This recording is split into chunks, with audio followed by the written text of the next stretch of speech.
너 그 소식 들었어? 고발뉴스에서 마트를 한대. 어디로 가야 돼? 가긴 어딜까? 인터넷 쇼핑몰이라고. 포털에서 고발마트를 검색해봐. 어마어마하게 많은 제품들이 은하계 최저가로 공급되고 있어. 고발마트 함께 해주시면 정말 감사하겠습니다.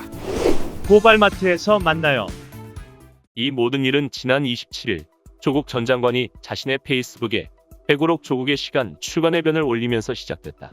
각종 인터넷 커뮤니티가 들썩였고 언론들도 일제히 기사를 쏟아냈으며 온라인 서점을 통해 예약했다는 인증이 이어졌다. 조국 전 장관의 사인본은 책이 순식간에 매진됐다. 책은 인터넷 서점, 교보와 예스24, 인터파크 등 모든 서점에서 출간된 지 하루도 지나지 않아 베스트셀러 1위에 올랐다. 조국 전 장관을 파상적으로 공격해온 중앙일보조차 불과 4분 만에 초판이 매진됐다고 놀라는 기사를 올렸다. 책은 6월 1일부터 서점에 깔린다. 아직 서점에 책도 없는 상황에서 이뤄진 기적이다. 회고록 조국의 시간을 발간한 한길사 김원호 대표는 고발뉴스와의 인터뷰에서 지난 45년간 수많은 책들을 출간해왔지만 이번 같은 경우는 처음이다. 출판 역사에 남을 밀리언셀러인 로마인 이야기나 혼불도 출간해봤지만 이런 폭발력은 느껴보지 못했다. 공장을 밤낮 없이 가동하고 있다. 현명한 시민들의 선택에 감동을 느낀다고 밝혔다. 조국의 시간이 사상 유례 없는 베스트셀러 행보를 보이고 있는 가운데 정작 책의 폭발력을 설명하는 뉴스나 분석은 보이지 않는다.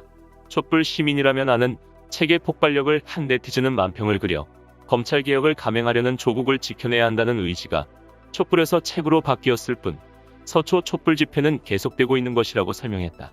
책에는 검찰개혁과 관련해 그동안 공개되지 않은 각종 기사가 넘쳐나는 것으로 전해진다.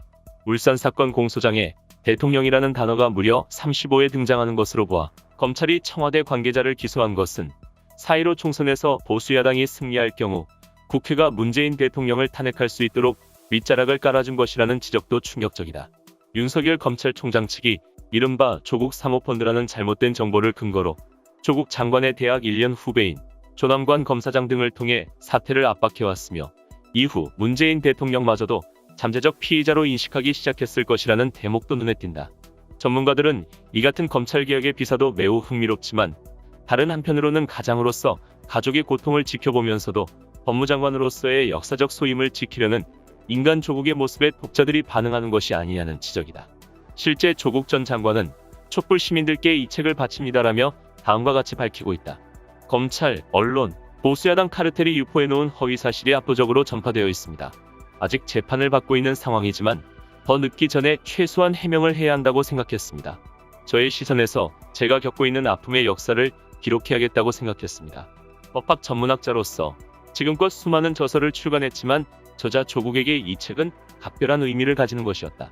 이번 집필은 힘들었습니다. 그때의 상황과 감정이 되살아났기 때문입니다. 가족의 피에 펜을 찍어 써내려가는 심정이었습니다. 그러나 꾹 참고 썼습니다. 사실을 밝히고 싶었습니다. 가족의 피에 펜을 찍어 한자 한자 써내려가는 심정이었다. 조국 전 장관의 가족이 윤석열의 검찰패 거리들에 의해 처참하게 짓밟히는 과정을 지켜본 시민들이 크게 공감하는 표현이 아닐 수 없다. 수많은 인사들이 출간을 반기고 있지만 누구보다 동경상련이 느껴지는 추미애 전 법무장관의 표현이 의미심장하다. 촛불 시민의 명령인 검찰개혁의 깃발을 들고 앞장서 나갔던 그에게, 검찰의 강력한 저항 한가운데로 돌진했던 그에게, 온 가족과 함께 시련과 모욕의 시간을 견디어내고 있는 그에게, 무소불위의 검찰 권력과 여론재판의 불화살 바지가 된 그에게 우리가 해야 할 일은 중단 없는 개혁으로 성큼성큼 나아가는 것입니다. 조국의 시간은 우리의 이정표가 되어야 합니다라고 말이다. 이상 뉴스검색이었습니다. 구독과 좋아요 부탁드립니다.